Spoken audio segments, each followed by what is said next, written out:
నమస్కారం అండి. నా పేరు యామా మురళీ గౌడ్, బీసీ సంక్షేమ సంఘం పల్నాడు జిల్లా అధ్యక్షుడు మరియు గౌడ సంక్షేమ సంఘం రాష్ట్ర అధ్యక్షులుగా ఉన్నాను. ఇక ఏదైతే ఈరోజు మీ ముందుకు రావడానికి గల కారణం, ఇటీవల రాష్ట్ర ప్రభుత్వం గీత కులాలకి 10% రిజర్వేషన్ కల్పించి గీత కులాలని ఆర్థిక చైతన్యం కల్పించాలని ఒక మంచి ఆలోచనతో ముందుకు రావడం జరిగింది, ఇవ్వటం జరిగింది. అందులో భాగంగా నోటిఫికేషన్ వచ్చిన వెనువెంటనే ఏదైతే ఎక్సైజ్ శాఖ అధికారులు కానివ్వండి, ఉన్నతాధికారులు కానివ్వండి, చాలా చక్కగా వారికి అవకాశం ఉన్నంత వరకు వారి పరిధిలోని ఈ యొక్క గీత కులాల సోదరుల్ని పిలిచి మరీ టెండర్లు ఏ విధంగా నమోదు చేసుకోవాలి, ఎలా చేసుకోవాలని వారికి ఒక అవగాహన కార్యక్రమం కూడా ఏర్పరిచి టెండర్లు నమోదు విషయంలో కూడా దగ్గరుండి సహాయ సహకారాలు అందిస్తున్నారు. ఈ సందర్భంగా ఎక్సైజ్ శాఖ వారికి ప్రత్యేక ధన్యవాదాలు తెలుపుతా ఉన్నాము. అదేవిధంగా రాష్ట్ర ప్రభుత్వానికి కూడా ప్రత్యేక ధన్యవాదాలు తెలుపుతా ఉన్నాము.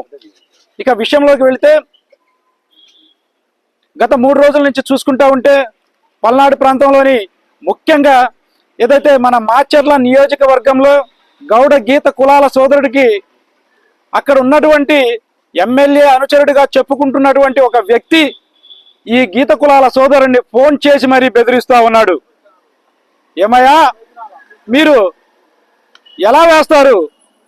ఏదైతే మాకు మీ సర్టిఫికేట్ ఇవ్వండి, మీకు తృణమో ప్రణమో ఇస్తాము, షాపులు మేము దక్కించుకుంటాము అని చెప్పేసి చెప్తూ విపరీతమైన బూతులతో విరుచుకుపడుతూ, రారా ఇక్కడికి తేలుస్తాం, నిన్ను చంపుతాము అని ఒక రకమైన భయాందోళనకు గురి చేస్తూ ఇబ్బంది పెట్టిన వాస్తవం.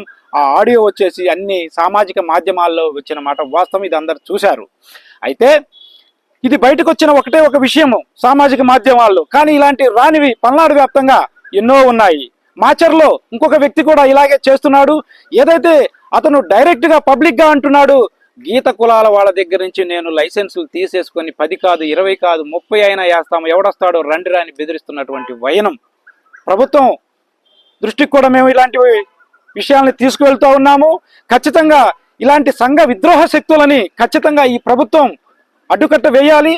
ప్రభుత్వం ఏదైతే గొప్ప ఆలోచనతో ఈ యొక్క కులాలకి మంచి చేయాలనే ఆలోచనకి నాంది పలికిందో అది నెరవేరాలి అంటే ఇలాంటి సంఘ విద్రోహ శక్తులని ఖచ్చితంగా అరికట్టాలి, వాళ్ళకి శిక్ష వేయాలి అని చెప్పేసి ఈ సందర్భంగా ప్రభుత్వాన్ని కోరుతా ఉన్నాము. మరీ ముఖ్యంగా చెప్తా ఉంటే, రెవెన్యూ శాఖ తహసీల్దార్ కార్యాలయంలో గత శుక్రవారం నాడు సప్లిమెంటరీ క్యాస్ట్ సర్టిఫికేట్ అప్లై చేసుకోవడం జరిగింది.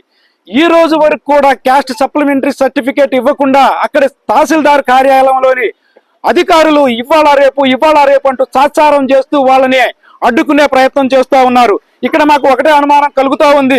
అంటే ఈ తహసీల్దార్ కార్యక్రమంలోని ఈ యొక్క ఉన్నతాధికారులు ఎవరితో అయినా ప్రజాప్రతినిధులతో లాలూచి పడ్డారా, లేదంటే వారికి ఏమైనా ప్రత్యేక సమాచారం ఇచ్చారా, వీరిని అడ్డుకోండి అని చెప్పేసి మాకు చాలా అనుమానాలు వస్తూ ఉన్నటువంటి పరిస్థితి.